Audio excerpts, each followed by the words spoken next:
महोदय, हमारा प्रश्न था महोदय कि साहेबगंज में दिव्यांगों के पालन केंद्र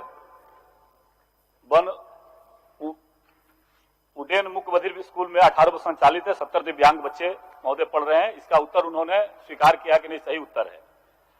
दूसरा, हमने महोदय कहा है कि 22 मार्च 2020 के बाद दिव्यांग बोर्ड की बैठक साहेबगंज जिले में महोदय नहीं हुई है। इसको भी उन्होंने स्वीकार किया है कि कोरोना महामारी के कारण 1 साल तक वहां महोदय दिव्यांग बोर्ड की बैठक नहीं हो पाई।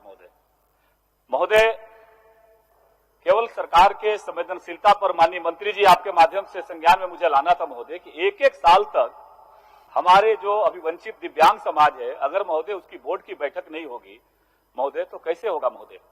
इन्होंने स्वीकार कर लिया महोदय, लेकिन इसके साथ साथ इन्होंने कहा है कि 22 मार्च 20 फरवरी महोदय, जब हमने स्थानीय स्तर पर इस बात को हमने कहा कि इसको विधानसभा में उठाएंगे, तब महोदय 20 फरवरी को महोदय दिव्यांग बोर्ड की बैठक हुई महोदय, 1 साल के बाद महोदय।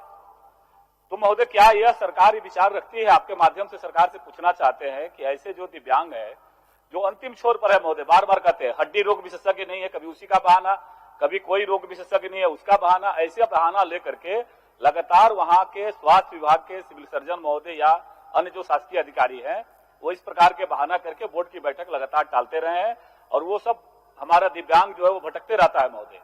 तो आपके माध्यम से सरकार से पूछना चाहते हैं कि क्या सरकार ये सुनिश्चित करेगी कि माह में 2 बार, अगर संभव नहीं है तो कम से कम माह में 1 बार दिव्यांग बोर्ड की बैठक करना चाहेगी।